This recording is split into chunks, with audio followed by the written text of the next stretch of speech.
सुधर जाओ। अभी पहला दिन है sir. A part x cube plus 3/4 x square plus 25/4 x plus 4।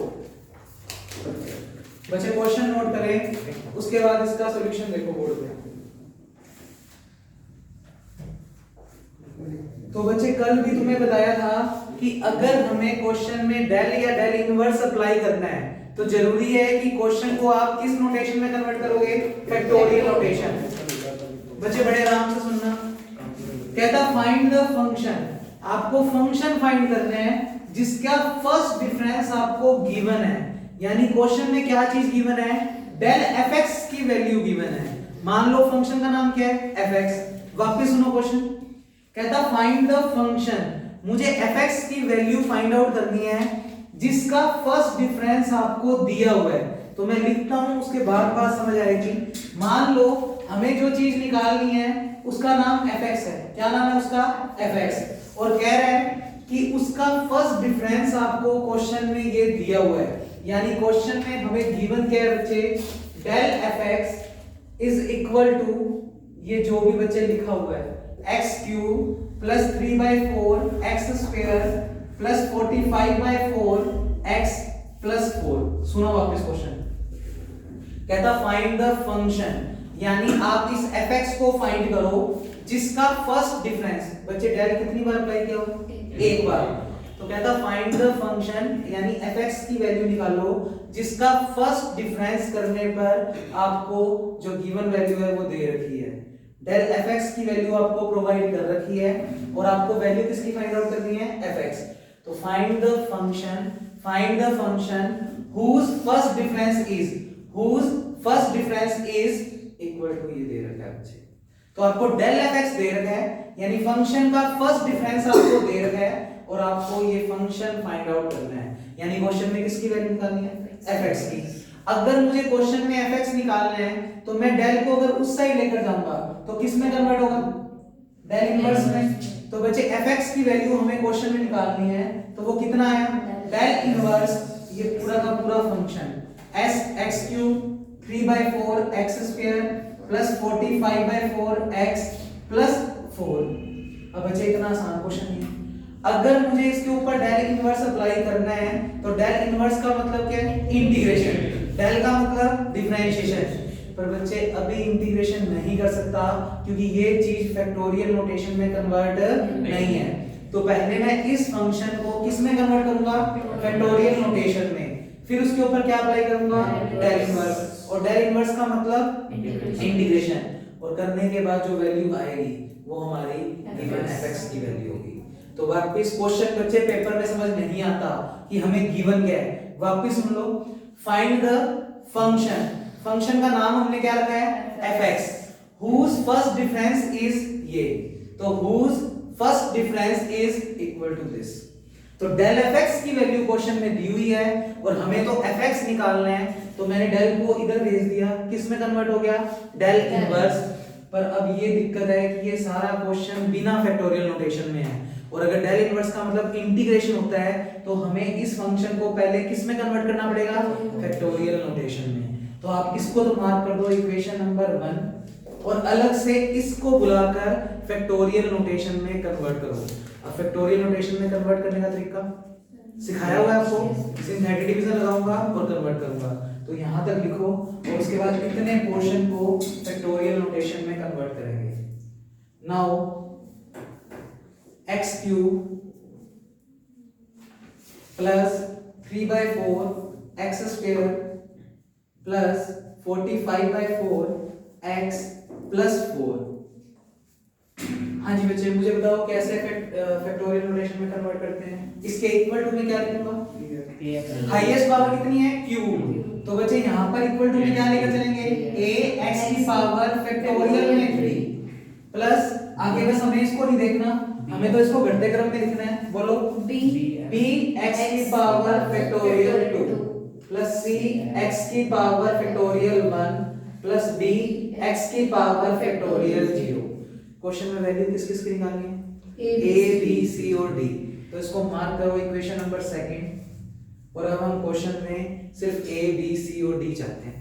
हाँ जी, सिंथेटिक डिवीजन सिखाया हुआ आपको, तो बड़ा मेथड ना लगा के सिंथेटिक डिवीजन, तो लिखो bye synthetic division method, bye synthetic. और ऐसा एक क्वेश्चन तुम्हें कहा है 4 ही क्वेश्चन है, 2 मैं करवाऊंगा 2 तुम। कल एक क्वेश्चन तुम्हें करने को दिया था और एक क्वेश्चन और आज। इन 4 में से एक क्वेश्चन सेक्शन बी में मिलेगा ही मिलेगा बच्चे। 4 मार्क्स हैं ये 4 क्वेश्चन अगर कर लेते तो। हाँ जी, बाय सिंथेटिक डिवीजन मेथड। जल्दी से बताओ क्या लिखना होता है यहाँ पर सिंथेटिक डिवीजन मेथड में? इस फंक्शन में जो कोफिशिएंट्स हैं वो लिखते हैं। हाँ जी, x क्यूब का कोफिशिएंट 1, उसके बाद x स्क्वायर का 3/4। अगर एब्सेंट होता तो 0 लिखता है यहाँ पे। x का कोफिशिएंट 45/4 और लास्ट में कांस्टेंट की वैल्यू 4। फिर बच्चे तरीका क्या बताया था मैंने, यहाँ पर इस तरीके से लिखोगे, इसको लास्ट वाले स्टेप को तो छोड़कर चलेंगे। यहाँ पर क्या लिखेंगे 1 और यहाँ पर 0। बचे 1 into 1 1, 1 into 0 0, ऐड कर दो 1, उसे यहाँ लिख देंगे। फिर 1 into 3/4 3/4, 1 into 1 1, 1 और 3/4 को जोड़ दो, कितना बन गया 7/4, तो उसे आप यहाँ पर लिखेंगे। उसके बाद इनका एडिशन यहाँ पर लिखेंगे, तो 1 plus 0 1, 3/4 plus 1 7/4 और बच्चे 45/4 plus 7/4 52/4। बोलो यहाँ तक कोई दिक्कत? फिर बच्चे लास्ट से एक वैल्यू और एलिमिनेट कर देंगे, कर दिया।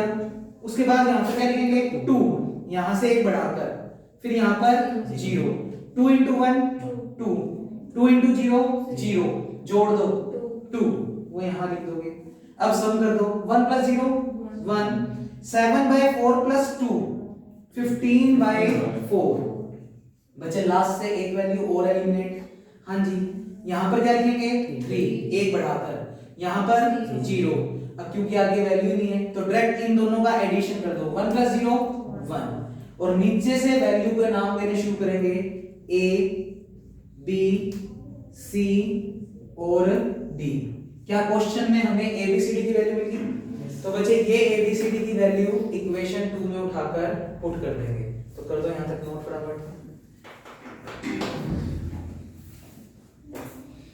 तो ये क्वेश्चन ज्यादा इंपॉर्टेंट है बच्चे, क्योंकि इसने फैक्टोरियल नोटेशन में भी कन्वर्ट करवा लिया और क्वेश्चन की वर्डिंग स्टार्टिंग में समझनी थोड़ी डिफिकल्ट थी।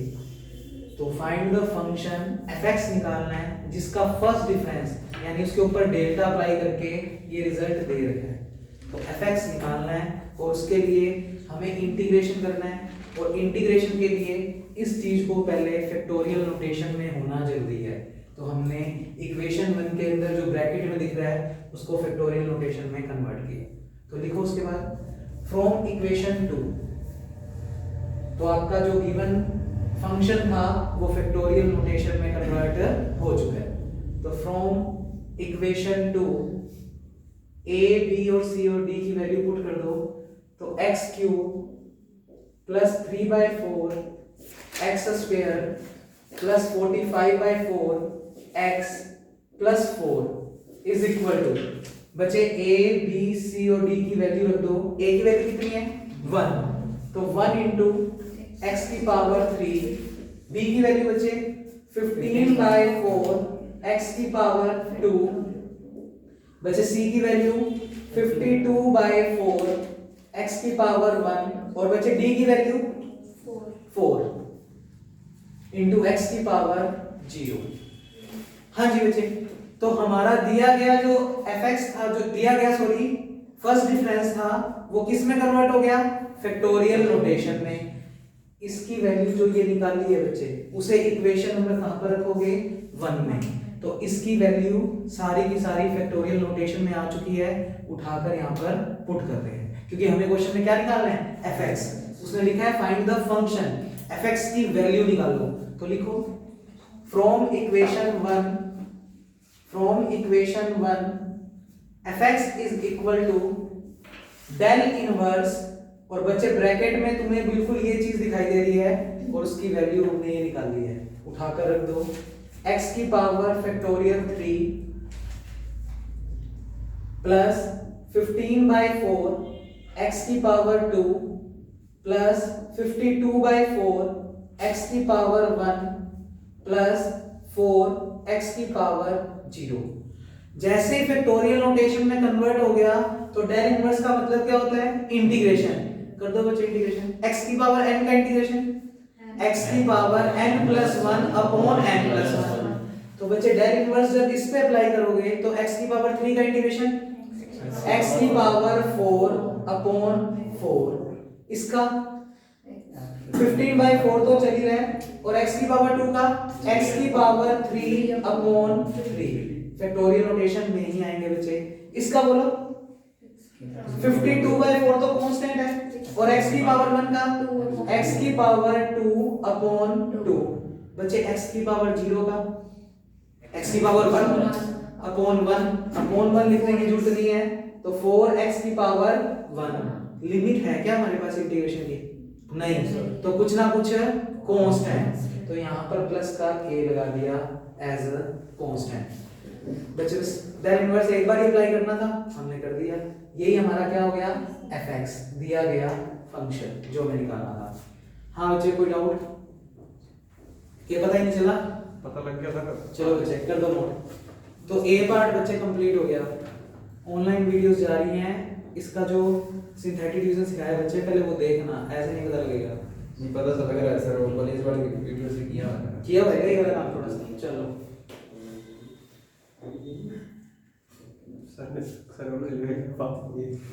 तो बच्चे डेल इनवर्स जो है ना वो तभी अप्लाई होगा जब आपका फंक्शन जो है वो फैक्टोरियल नोटेशन में कन्वर्ट हो। तो हमने पहले इसको फैक्टोरियल नोटेशन में कन्वर्ट किया और उसके बाद सोल्व किया। कर दो बच्चे, ए पार्ट हो गया।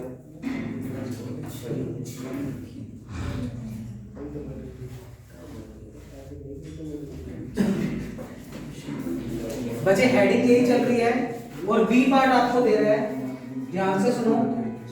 बच्चे बी पार्ट में लिख रहा है x इंटू एक्स माइनस 1। बच्चे साइलेंट कर लो।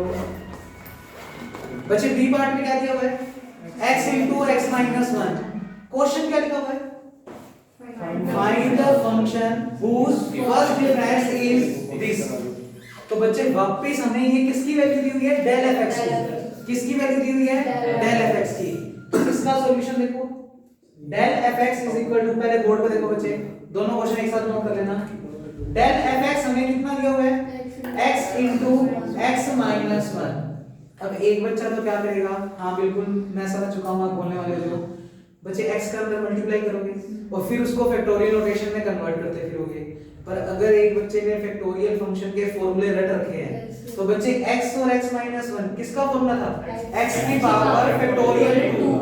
तो बच्चे आप एक्चुअल में इसको लिख सकते हो डेल fx बराबर x की पावर फैक्टोरियल 2। हमें क्वेश्चन में fx निकालना है तो डेल को अगर इधर भेज दें तो क्या बनेगा? fx बराबर डेल इनवर्स x की पावर फैक्टोरियल 2। बच्चे डेल इनवर्स का मतलब इंटीग्रेशन, तो x की पावर 2 का इंटीग्रेशन x की पावर 3 अपॉन 3 और कुछ ना कुछ कांस्टेंट। बच्चे fx निकालना था, निकल गया, क्वेश्चन खत्म। कर दो बच्चे।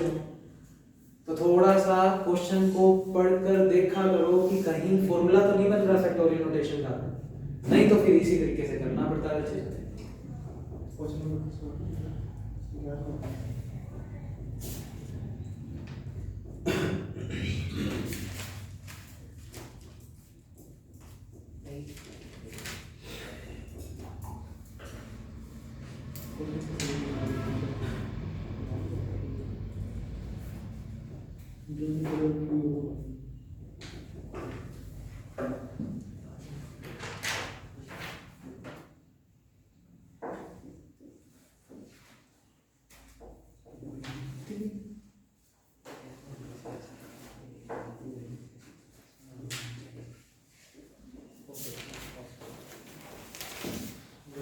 तो बच्चे इस क्वेश्चन के 3 ही पार्ट हैं और तीनों के तीनों पेपर में जा सकते हैं, तो ध्यान से देखते हैं इस पार्ट को भी।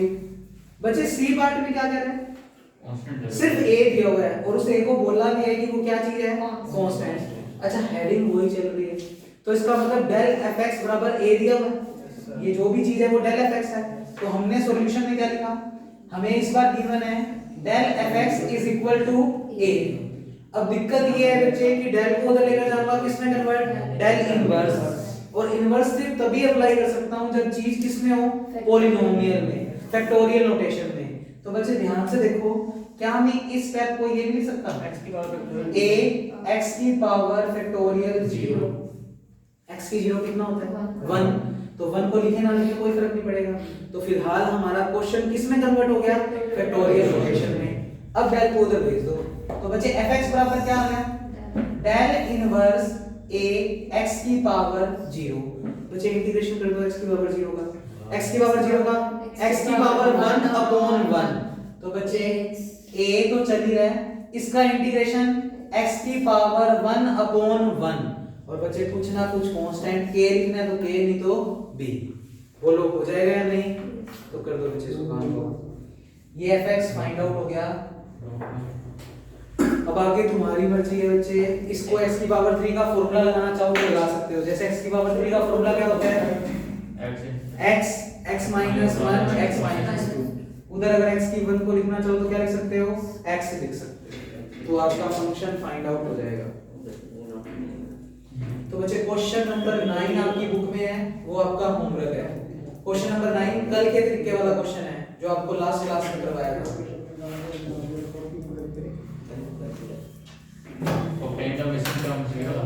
नहीं बच्चे, question number 9 obtain the missing term नहीं है, एक्सप्रेस द फॉलोइंग। अच्छा ये क्वेश्चन हो रहा है 10। इंग्लिश मीडियम वालों में 10 नंबर क्वेश्चन है और हिंदी मीडियम वाले बच्चों के 9 नंबर क्वेश्चन है।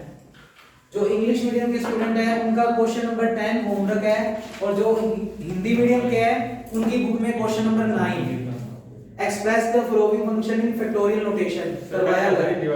हमारे हिंदी वाले बेटा नजर इस सीरीज की जो a और b दिया है ये क्या, हाँ ए और बी पार्ट दिया हुआ है जिसमें फैक्टोरियल नोटेशन में कन्वर्ट करना है, बस वो क्वेश्चन होमवर्क है। ठीक है बच्चे, लिखो नेक्स्ट हेडिंग लगाओ, न्यूटन ग्रेगरी फॉरवर्ड फार्मूला। बच्चे ये पूरा चैप्टर डिटेल में करवाऊंगा चैप्टर नंबर 2 में, पर फिलहाल इसमें भी वो थोड़ा सा मैच किया हुआ है तो उसको देख रहे हैं। तो हेडिंग लगाओ Newton Gregory forward formula. Spelling में लिखता हूं बच्चे, स्पेलिंग भी बड़ी सारी है ना, लिखो। मोस्ट इंपोर्टेंट है बच्चे, पेपर में फॉर्मूला भी पूछ सकता है, न्यूटन ग्रेगरी फॉरवर्ड फार्मूला। बच्चे मैं इन सब फॉर्मूलों की डेरिवेशन भी करवाऊंगा, पेपर में बिल्कुल आई हुई है। पिछले 5 साल के पेपर अगर उठाकर देखोगे तो ये फॉर्मूला ही अप्लाई नहीं करना सीखना, ये फॉर्मूला बना कैसे है उसकी डेरिवेशन भी देखेंगे हम लोग। तो बच्चे फॉर्मूले का नाम है Newton Gregory forward formula.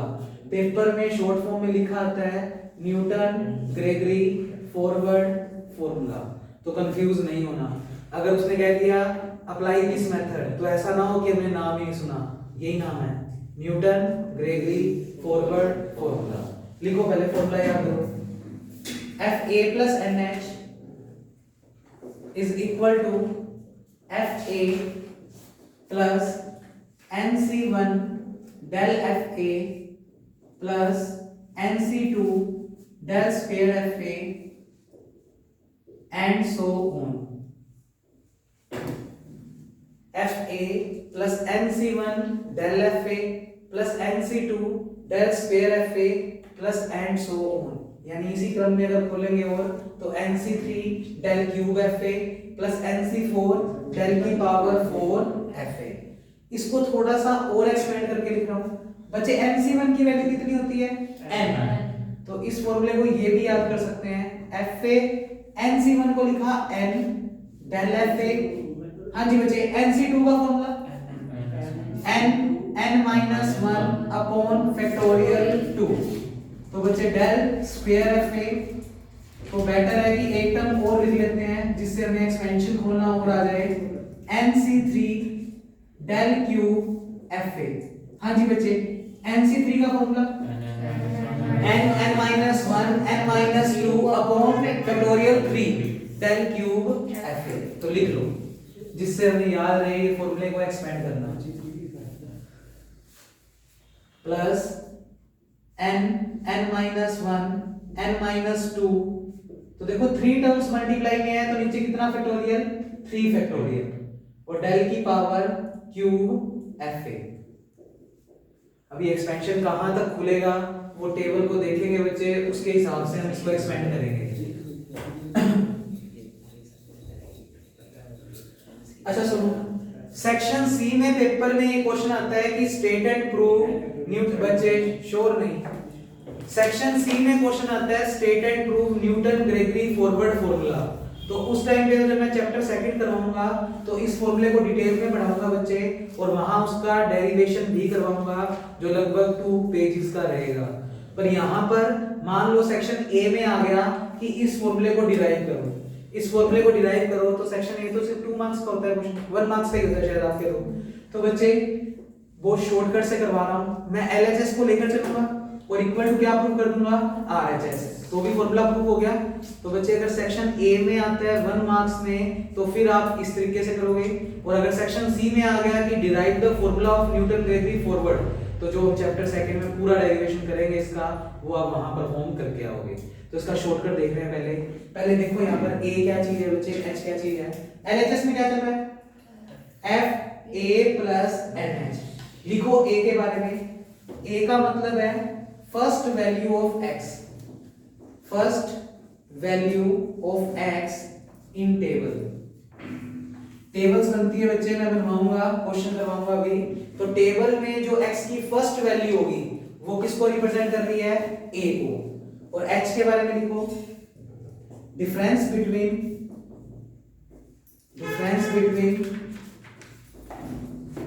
Values of x, x की लगातार 2 वैल्यूज के बीच में डिफरेंस किसको शो कर रहा है, एच को।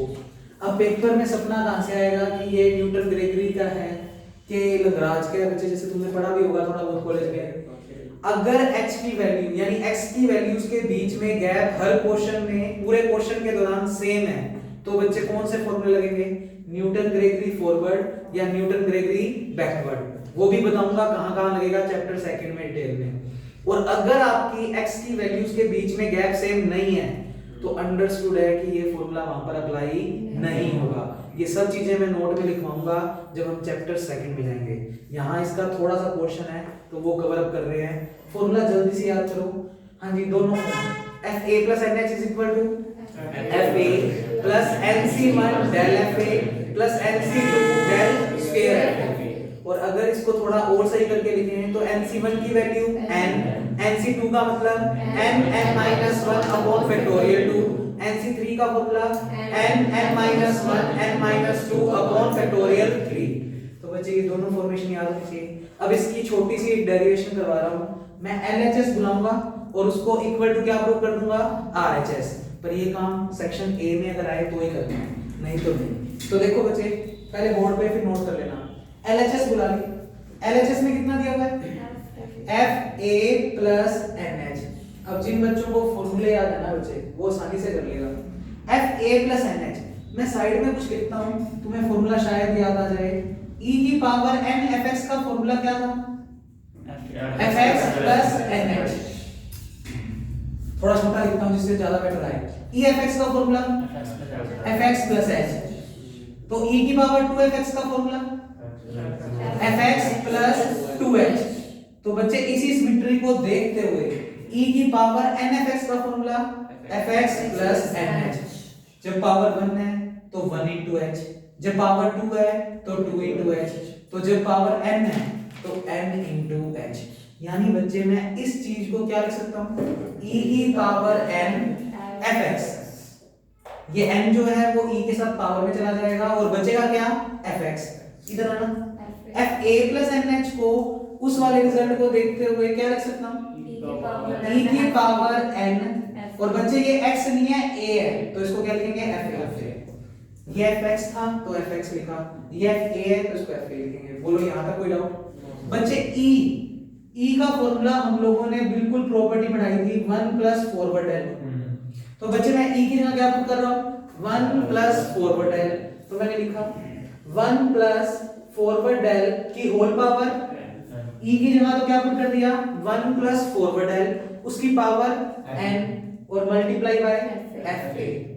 बच्चे फर्स्ट प्लस सेकंड की पावर n, क्या इसका एक्सपेंशन याद है हम लोगों को, लिखता हूँ मैं, शायद अभी तुम्हें प्रैक्टिस नहीं हुई। जब यू सीरीज के क्वेश्चन करेंगे तो बहुत बच्चे काम करेंगे। 1 प्लस एक्स की पावर n, फॉर्मूला बोलो। 1 प्लस nx पहले 1 की पावर n, अब बच्चे 1 की पावर कुछ भी हो 1। आगे बेटर है आप फर्स्ट प्लस सेकंड की पावर n का लिखो, जनरल फॉर्म याद करो, फिर रिप्लेसमेंट कर देंगे।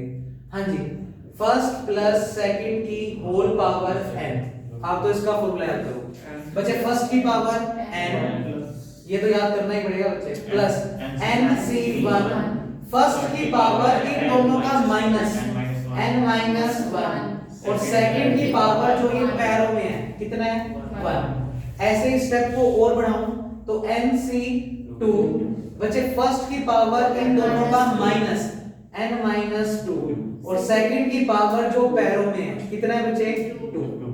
अब मुझे इसका फॉर्मूला नहीं चाहिए, मुझे किसका चाहिए 1 प्लस डेल, तो मैं इसी के क्रम में नीचे लिखता हूं। i की जगह तो क्या रख दिया 1 और सेकंड की जगह डेल, एक्सपेंड कर दो इसको, देखते हैं बच्चे। फर्स्ट की जगह क्या रखा हमने 1 की पावर कुछ भी 1, तो पहला स्टेप तो बन गया 1 प्लस nc1 फर्स्ट की जगह 1 की पावर कुछ भी 1 लिखने की जरूरत नहीं है, और सेकंड की जगह कौन है डेल, तो डेल की पावर 1, तो डेल की पावर 1 का मतलब डेल ही है। आगे बढ़ो nc2 बच्चे फर्स्ट का मतलब 1 की पावर कुछ भी 1 लिखने की जरूरत नहीं है, और सेकंड में कौन है डेल, तो बच्चे डेल रख दिया तो डेल का square plus and so on. बोलो क्लियर है बच्चे? तो बच्चे ये 1 प्लस डेल की पावर n का जो भी एक्सपेंशन मैंने लिखा है वो यहाँ पर उठाकर पुट कर रहा हूँ। तो स्टेप बोलो क्या बनेगा, इक्वल टू, इसकी वैल्यू बोलो 1 plus nc1 del plus nc2 del square plus and so on, और बच्चे मल्टीप्लाई बाय fa को अंदर मल्टीप्लाई में भेज दो, fa को अंदर मल्टीप्लाई में भेजा तो क्या बनेगा fa 1 से मल्टीप्लाई हो गया fa, आगे nc1 डेल fa, ऐसे बच्चे nc2 del square fa। Check करो क्या RHS आ चुकी है बच्चे, चेक करो। और आगे फिर nc1 को क्या लिख सकते हो n, nc2 को n माइनस 1 बाय फैक्टोरियल, तो बच्चे LHS is equal to RHS। और ये काम सिर्फ और सिर्फ सेक्शन A में आ जाए या हाईएस्ट B में आ जाए तो हम ये शॉर्टकट मेथड यूज कर सकते हैं, नहीं तो नहीं करना। सेक्शन C में अगर 10 मार्क्स का या 6 मार्क्स का क्वेश्चन आएगा तो वो आपको जो चैप्टर सेकंड में करवाऊंगा उसमें अगर एक नंबर में आया तो सर वो फॉर्मूला ही पूछेगा एक नंबर में, बताओ बच्चे पूछने को क्या कह सकते हैं, अगर डिराइव द फॉर्मूला बस इतना, उसको तो डिराइव ही लिखना है। तो ये कौन सा ज्यादा बड़ा हो गया बच्चे, इसमें स्टेप स्किप कर देना, तुम डायरेक्ट एक्सपेंशन खोल देना। बीएससी के स्टूडेंट हो, थोड़े लेवल वाला क्वेश्चन किया करो, कितने भी नंबर में आ जाए हमें क्या लेना देना है बच्चे, आना चाहिए। मैं तो ये बता रहा हूँ कम मार्क्स में आए तो ये प्रोसीजर, और अगर सेक्शन सी जैसे काम में आ जाए तो फिर वो चैप्टर सेकंड में डेरिवेशन करेंगे इसकी।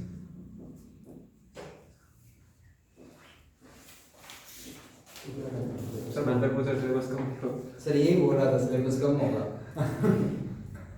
कुछ मुकर गया मान के एक चैप्टर गया है ज्यादा है बच्चे, पढ़ोगे तो कोई सिलेबस नहीं है, और अगर नहीं पढ़ना तो फिर कुछ भी हो जाए बच्चे, कितना भी कम हो जाए कोई बेनिफिट नहीं मिलेगा। पेपर हम ही सर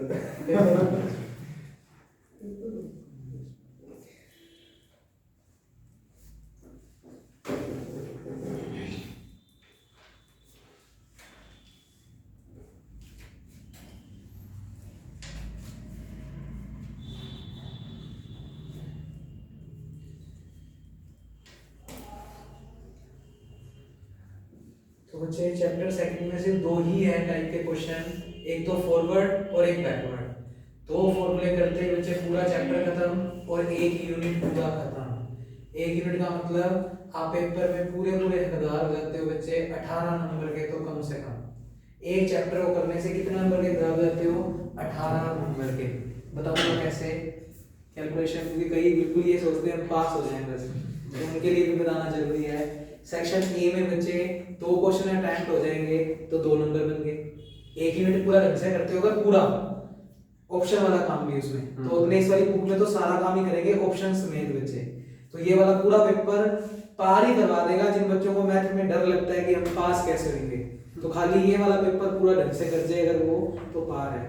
तो सेक्शन ए में 2 नंबर, सेक्शन बी में 4 नंबर, 4 और 2 6, और सेक्शन सी में बचे कितने मार्क्स का क्वेश्चन होता है? 12 मार्क्स का। तो 12 और 6 18 नंबर के पक्के तैयार हो जाओगे, 2 चैप्टर होते ही बचे। कर दो सर। सर इस फर्स्ट चैप्टर में वैसे ये ठीक ठाक है, पास तो हो जाएंगे। वो भी कर सकते हैं बच्चे, थोड़ी सी मेहनत की जरूरत होती है। सर ये लास्ट चैप्टर है या वैसे लास्ट ये लास्ट टाइप क्वेश्चन है क्या? नहीं, इसमें यू सीरीज के क्वेश्चन करवाऊंगा जो आप लोगों ने नहीं किए। बस आपने तो सीधा उसका चैप्टर सेकंड कर लिया होगा इसके बाद। हां वो प्ले में सर सीधा अभी अपने करेंगे बच्चे, सब कुछ करेंगे, इसमें कुछ भी नहीं छोड़ेंगे। सबसे बड़ा चैप्टर यही है बस पूरी बुक में। हाँ जी बच्चे, किधर वाला साइड टोटल थोड़ा सा। तो बच्चे न्यूटन ग्रेगरी को अप्लाई करना सीखते हैं और इसकी टेबल बनाना सीखते हैं, जिससे सेकंड चैप्टर हमारा 2 दिनों में खत्म हो जाए। तो ध्यान से देखना बच्चे, जो बच्चे पहली बार देख रहे हैं उनके लिए तो बहुत मजेदार चीज है बच्चे, और जिन बच्चों ने देख रखा है उनके लिए थोड़ा सा सिंपल काम है। हाँ जी, एक्सरसाइज फर्स्ट का बच्चे अनसॉल्व्ड क्वेश्चन नंबर 1 बच्चे बातें नहीं, प्रिपेयर क्वेश्चन लिख रहे हैं। Prepare a forward difference table, forward difference table for the. तो बच्चे इस पेपर के अंदर आपको कैलकुलेटर अलाउड है, पर कैलकुलेटर अभी आपको नहीं खरीदना। जब आपको कहूंगा तो जिस कंपनी का और जिस नंबर का कहूंगा वही खरीदना है आपको। तो prepare the forward difference table for the following data. तो बच्चे 2 पार्ट्स दिए हुए हैं, एक मैं करवा रहा हूं और एक आप लोग करेंगे। तो मैं ए पार्ट करवा रहा हूं क्योंकि उसमें कैलकुलेशन थोड़ी इजी है, घटाने में टाइम कम लगेगा आपका। ए पार्ट देखो, आपको x की वैल्यूज दे रखी हैं और उसके कोरस्पोंडिंग fx की वैल्यूज दे रखी हैं। x में दिया हुआ है 0, 5, 10, 15, 20, 25। बच्चे कैसे पता लगा न्यूटन ग्रेगरी फॉरवर्ड लगेगा? फॉरवर्ड या बैकवर्ड तो बात की बात है, क्यों पता लग रहा है कि वो लग सकते हैं? डिफरेंस से। किन का डिफरेंस? x की वैल्यूज के बीच में गैप देखो बच्चे, 5 में से 0 गया 5, 10 में से 5 5। तो आप पूरी x की वैल्यू के दौरान देखोगे कि डिफरेंस सेम आ रहा है, तो कहीं ना कहीं न्यूटन ग्रेगरी फॉरवर्ड या फिर क्या लगेगा? बैकवर्ड। अच्छा, fx की वैल्यू दे रखी है हमें 7, 11, 14, 18, 24, 32। तो बच्चे x की वैल्यूज भी दे रखी हैं और fx की भी, और हमें क्वेश्चन में सिर्फ इतना बोला है कि आप फॉरवर्ड डिफरेंस टेबल प्रिपेयर करो। सिर्फ टेबल बनानी है, कैलकुलेशन नहीं करनी, ना ही कोई फॉर्मूला बनाना, सिर्फ टेबल बनानी सीखनी है। तो टेबल बनाने का तरीका देखो, ये बच्चे x की जो वैल्यूज है उनको यहां पर आप कॉलम में अरेंज करोगे, तो यहां पर हेडिंग क्या लगाएंगे हम? x। बच्चे x की वैल्यूज बोलो 0। अब कोशिश करना स्पेस बनाकर करो जिससे आपकी टेबल जो है वो बहुत सुंदर बने। 0, 5, 10, 15, 20 और 25। बच्चे x की वैल्यू रेडी हो गई। उसके बाद उसके कोरस्पोंडिंग fx की वैल्यूज भी दे रखी हैं, बोलो वैल्यूज 7, 11, 14, 18, 24, 32। बच्चे x भी आ गया, fx भी आ गया। उसके बाद नेक्स्ट कॉलम बनाएंगे आप डेल fx का। किसका कॉलम बनाएंगे? डेल fx, क्योंकि कौन सी टेबल बनानी है? फॉरवर्ड। फॉरवर्ड का साइन क्या होता है? सीधा है। और बच्चे उल्टा डेल्टा किसका साइन होता है? बैकवर्ड। तो फिलहाल फॉरवर्ड बनानी है तो फॉरवर्ड बनाएं। हाँ जी, डेल fx को कैसे निकालेंगे बच्चे? fx दिखाई दे रहा है आपको बोर्ड पे, तो बच्चे आप इस वैल्यू में से इस वैल्यू क्या करोगे? सब्ट्रैक्ट। वो क्यों? बच्चे डेल fx का फॉर्मूला क्या होता है? fx plus h minus fx, यानी बाद वाली वैल्यू में से पहली वाली वैल्यू क्या करना है? सब्ट्रैक्ट। तो बच्चे 11 में से 7 को माइनस कर दो, कितना बचेगा? 4। तो इनमें से इसको घटा रहे हैं तो इसके बीच की वैल्यूज आई है, तो आप इसके बीच में ही लिखोगे। तो आप अपनी कॉपी में फर्स्ट लाइन में ये, फिर एक लाइन छोड़कर ये, फिर एक लाइन छोड़कर ये, और जो लाइन छोड़ी है उनमें ये वैल्यूज रखोगे। तो देखो मेरे पास तो व्हाइट बोर्ड है, पहले देख लो फिर अच्छे से टेबल बनाना। 11 में से 7 पे 4, बीच में लिखना है।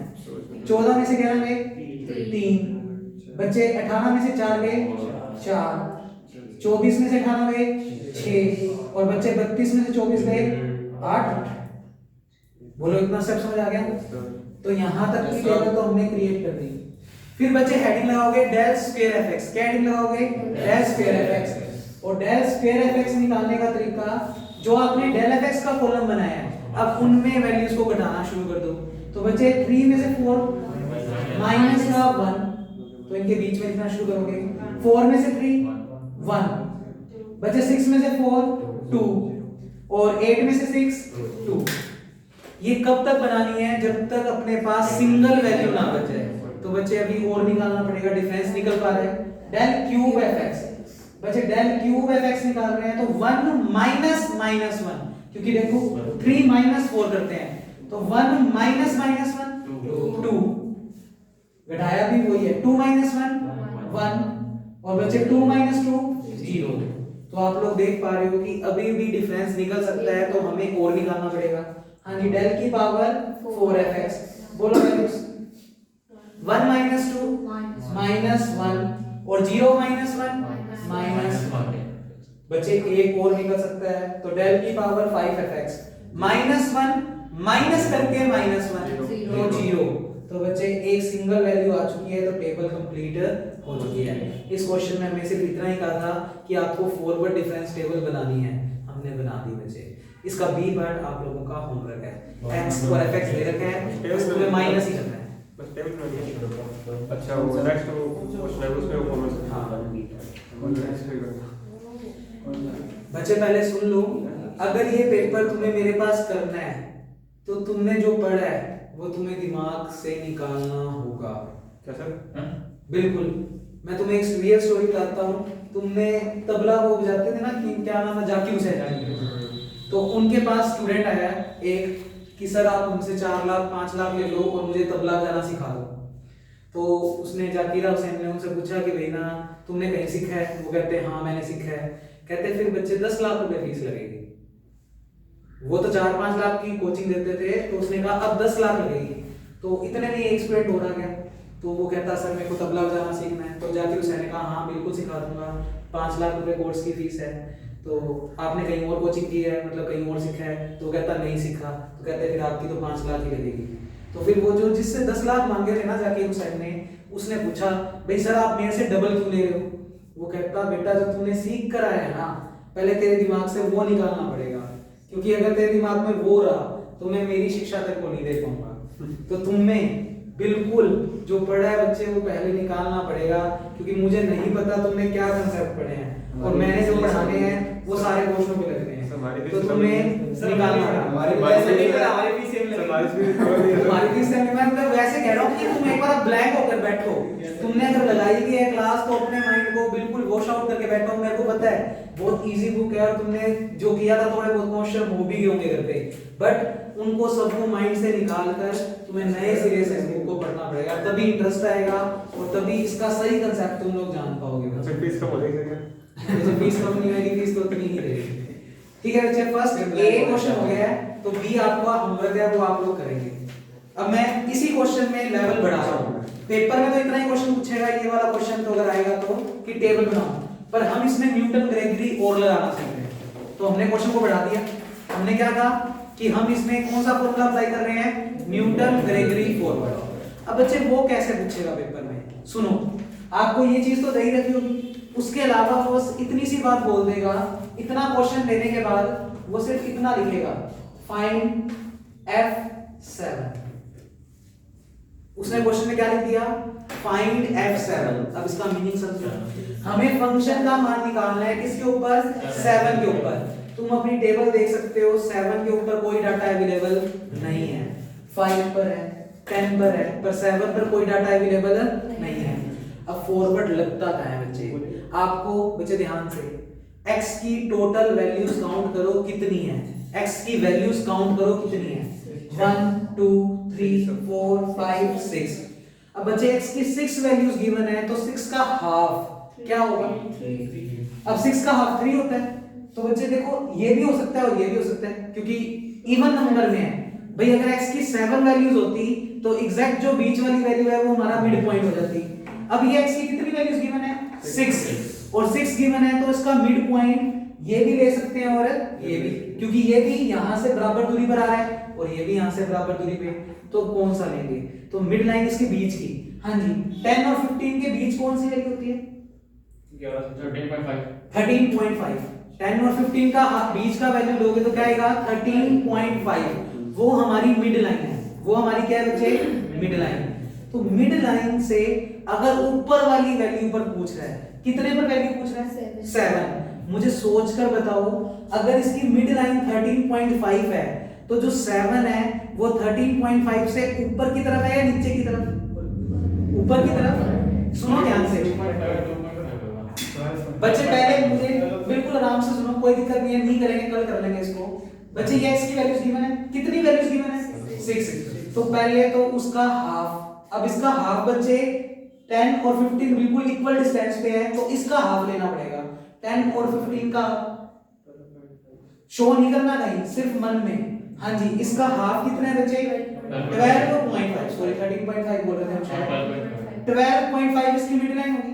अब मुझे क्वेश्चन में वैल्यू कितने पर निकालनी है? 7। तो मैं ये बता रहा हूँ कि फॉरवर्ड कहाँ लगेगा और बैकवर्ड कहाँ। आज की क्लास में तुमने अभी तक सिर्फ फॉरवर्ड का फॉर्मूला लिखवाया है, अभी आगे वाली क्लासेस में किसका फॉर्मूला लिखवाऊंगा? बैकवर्ड। लगाना बता रहा हूँ कि कहाँ लगाना है। तो बच्चे 7 पर वैल्यू निकालनी है, तो 7 12.5 से ऊपर की तरफ कहीं मिलेगा या नीचे की तरफ? ऊपर की तरफ। और अगर मिड लाइन से ऊपर की तरफ की वैल्यू पर फंक्शन निकालना हो तो फॉरवर्ड। फॉरवर्ड का मतलब पहले, पहले का मतलब मिड लाइन से ऊपर। और अगर मान लो इसी क्वेश्चन में F7 ना बोलकर वो आपको बोलता F17, तो बच्चे 17 मिड लाइन से नीचे है ऊपर? नीचे। तो वहां कौन सा लगाएंगे? बैकवर्ड। अब मान लो वो कहता 12.5 पे वैल्यू निकालो, तो 12.5 मेरा इस क्वेश्चन में क्या है? Mid line. तो अब तुम्हें जो फॉर्मूला अच्छे से याद हो, तुम फॉरवर्ड लगाओगे तो भी सही आंसर आएगा और बैकवर्ड लगाओगे तो भी सही आंसर आएगा। तो पहले तो ये बताओ, अगर x की वैल्यूज इवन नंबर में हो, सम संख्याओं में हो, मतलब 6 दी हो, 8 दी हो, 10 दी हो, तो मिड लाइन निकालनी आ गई। और मिड लाइन निकालने के बाद फॉरवर्ड किस क्वेश्चन में लगेगा, बैकवर्ड किस क्वेश्चन में लगेगा, ये समझ आया? अब इस क्वेश्चन का थोड़ा सा लेवल और बढ़ा देते हैं। मान लो इस क्वेश्चन में मुझे 30 बी दिया होता, पहले ये बताओ इसको नोट कर लिया ना? चलो मैं मिटा दूंगा जो भी अपनी तरफ से एक्स्ट्रा कर रहा हूं। मान लो इसमें मेरे को 30 और दे रखा होता और यहाँ पर भी कुछ ना कुछ वैल्यू दे रखी होती, मान लो 42 दे रखी है, तो ये आगे तो निकाल ही लेते हैं हम। यहाँ पे मेन बात, x की वैल्यूज काउंट करो कितनी? 7। बच्चे 7 का मिड लाइन तो डायरेक्ट मिल जाएगा। 7 का मिड लाइन क्या हो गया? 15। ये 15 मेरा क्या हो गया? Mid line. अब मुझे बताओ, अगर क्वेश्चन में 14 पे वैल्यू निकालनी है तो हम फॉरवर्ड लगाएंगे या बैकवर्ड? फॉरवर्ड, क्योंकि 15 से पहले आता है 14। अगर मैं कहूं 16 पे तो बैकवर्ड, क्योंकि 15 से नीचे आता है। और अगर मैं कहूं 15 पे तो तुम्हारी मर्जी है, चाहे फॉरवर्ड और चाहे बैकवर्ड। ये सब बातें मैं नोट में लगवाऊंगा। पहले ये बताओ दिमाग में ये बातें गई या नहीं गई? फॉरवर्ड बैकवर्ड का क्लियर हो गया कंसेप्ट कि कहां लगाना है और कहां नहीं लगाना। हाँ, अब अपना दिमाग भी लगाना। मान लो वो कह रहा है कि क्वेश्चन में F17 पर वैल्यू निकालो। इस क्वेश्चन में अगर 17 पे कहता है तो तुम अपने हिसाब से कौन सा लगाओगे? बैकवर्ड। पर अगर उसने ऊपर लिख रखा है कि फॉरवर्ड ही लगाना है तो फिर अपना दिमाग नहीं लगाना। अगर पेपर में बोल ही देना डायरेक्ट कि फॉरवर्ड ही लगाकर सोल्व करो तो फिर कोई कंसेप्ट नहीं है कि मिड लाइन से नीचे है ऊपर। फिर तो फॉरवर्ड बोल रहा है तो फॉरवर्ड और बैकवर्ड बोल रहा है तो बैकवर्ड। पर अगर सिर्फ इतना बोल रहा है कैलकुलेट, गणना कीजिए, तो फिर उधर आपको अपना दिमाग लगाकर कैलकुलेशन करनी है कि मिड लाइन से ऊपर है तो फॉरवर्ड और मिड लाइन से नीचे है तो बैकवर्ड। और एग्जैक्ट मिड लाइन पे है तो आपकी मर्जी है, जो फॉर्मूला आपको अच्छे से याद हो। पर अगर वो क्वेश्चन में बाउंड कर देता है कि बैकवर्ड ही लगाना है, फिर भले ही वो वैल्यू ऊपर हो, हम बैकवर्ड ही लगाएंगे। ठीक है? तो बच्चे आज की क्लास में सिर्फ बी पार्ट आप करके लाओगे। कल की क्लास इंपॉर्टेंट है, समझ लो चैप्टर 2 का हाफ काम हो जाएगा। कल न्यूटन ग्रेगरी फॉरवर्ड अप्लाई करना, उसके सारे क्वेश्चन, 3 ही टाइप के क्वेश्चन है बच्चे, तीनों करते ही फॉरवर्ड का काम खत्म। सिर्फ फॉरवर्ड बैकवर्ड इस वाला चैप्टर में दोनों साथ साथ दिखाऊंगा चैप्टर। मैंने ये करवा दिया और चैप्टर 2 में होमवर्क दे दूंगा फॉरवर्ड का सारा। सर फॉरवर्ड आएगा इसमें क्या कोई चैप्टर आएगा? हां, फर्स्ट चैप्टर में पहले 2 चैप्टर है, फर्स्ट यूनिट में, सॉरी फर्स्ट यूनिट में पहले 2 चैप्टर है। ये फर्स्ट चैप्टर में तो वो नहीं है। फर्स्ट चैप्टर में सिर्फ 2 फॉरवर्ड है ना, फॉरवर्ड और बैकवर्ड तो नहीं है ना? बैकवर्ड नहीं है। पर मैं तो एक साथ ही करा दूंगा ना, मैंने अब कल फॉरवर्ड का कांसेप्ट करा दिया तो मैं चैप्टर सेकंड में तुम्हें होमवर्क टिक करवा दूंगा, तुम्हें वो चैप्टर सेकंड के क्वेश्चन इसी में करने हैं। और एक सर वो बीच में वो जो fx की वैल्यू निकाली थी वो इसमें है या नेक्स्ट चैप्टर में? मैं कह रहा हूं ना ठीक है सर। फीस डबल लग जाएगी अगर वो चीजें पूछोगे तो, बाहर निकाल दो सबको, बस भूल जाओ। अगर यहाँ अटेम्प्ट कर रहे हो तो भूल जाओ, बस जो भी बचा पता नहीं तुमने क्या पढ़ा और ना ही मैं समझना चाहता हूं। बोली क्या सर आपने बताया वही है। हाँ बस वो ही याद रखोगे तो ये। हाँ